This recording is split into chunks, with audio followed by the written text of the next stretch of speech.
ओम नमः शिवाय। शिव भक्तों, आपका स्वागत है हमारे चैनल भक्ति कथा संग्रह में।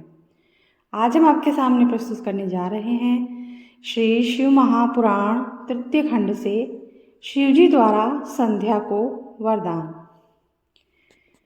ब्रह्मा जी बोले, वशिष्ठ जी के चले जाने पर संध्या विधि पूर्वक तपस्या में लीन हो गई। शिव जी में चित्त लगाए संध्या को एक चतुर्युगी समय व्यतीत हो गया। आकाश में स्थित होकर संध्या को दर्शन दिए। संध्या इतनी प्रसन्न हुई कि उसने अपने नेत्र बंद कर लिए। तब शिव जी ने संध्या के हृदय में प्रवेश करके उसे दिव्य वाणी और दिव्य नेत्र प्रदान किए और उससे बोले, मैं तुम्हारी तपस्या से बहुत प्रसन्न हूँ, तुम मुझसे इच्छा अनुसार वरदान मांगो। संध्या भगवान शिव जी को बार बार प्रणाम करके बोली, हे प्रभु, यदि मैं पूर्व पाप से मुक्त हो गई हूँ तो आप मुझे ये वरदान प्रदान करें कि प्राणी उत्पन्न होते ही काम वासना से ग्रस्त ना हो। दूसरा वर यह प्रदान करें कि मैं तीनों लोकों में पतिव्रता नारी जानी जाऊं। मेरा पति काम वासना से ग्रस्त ना हो तथा मित्र भाव के समान हो एवं जो भी मुझे काम वासना से देखे वह नष्ट हो जाए और नपुंसक बन जाए।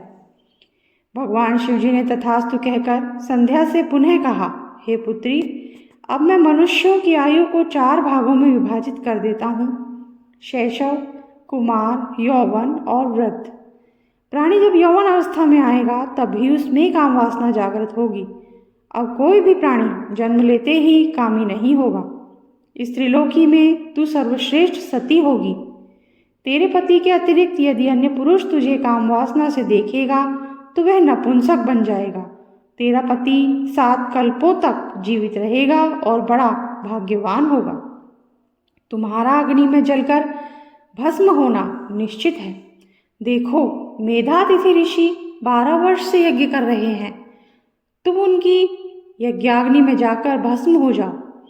इसी पर्वत के नीचे मेधातिथि तपस्या में लीन होकर यज्ञ कर रहे हैं। तू जैसा पति चाहे वैसा संकल्प मन में धारण करके अग्नि में प्रवेश कर जा। तू पुनः तपस्या करेगी और त्रेता में दक्ष की कन्या बनकर यथा योग्य व्यक्ति के संग ब्याही जाएगी। अगला है संध्या चरित्र। भगवान शिवजी के बताने पर संध्या मेधातिथि के यज्ञ में पहुंची। भगवान शिवजी द्वारा भेजे जाने के कारण मेधातिथि को किसी ने नहीं देखा। वह यज्ञ की अग्नि में कूद गई। उसे कूदते हुए भी कोई नहीं देख सका। उसका शरीर यज्ञ की अग्नि में तुरंत भस्म हो गया। अग्नि ने उसके शरीर को जलाकर सूर्य ने उसके शरीर को अपने रथ में स्थापित कर लिया और उसके शरीर का ऊपरी भाग रात्रि और दिन के बीच में होने वाली प्रातःकाल की संध्या हो गया और शेष नीचे का भाग पितरों की प्रसन्नता के लिए दिन का अवसान वाली संध्या हो गया। उसके प्राणों को भगवान शिव ने अपने दिव्य शरीर में स्थापित कर लिया। इधर जब यज्ञ की समाप्ति हुई तो ऋषियों ने तप्त स्वर्ण के समान कांति वाली कन्या को अग्नि में देखा।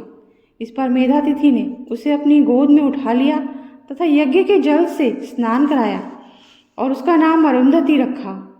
मुनि उसे अपनी निधि मानकर आश्रम में उसका पालन पोषण करने लगे। जब अरुंधति 5 वर्ष की हो गई तो ब्रह्मा, विष्णु और महेश ने आकर उसका विवाह वशिष्ठ के साथ संपन्न करा दिया। अरुंधति से वशिष्ठ के 100 श्रेष्ठ पुत्र उत्पन्न हुए। इसी के साथ आज का वीडियो हम समाप्त करते हैं। अगले वीडियो में आपको ब्रह्मा जी द्वारा कामदेव को वरदान ये हम सुनाएंगे।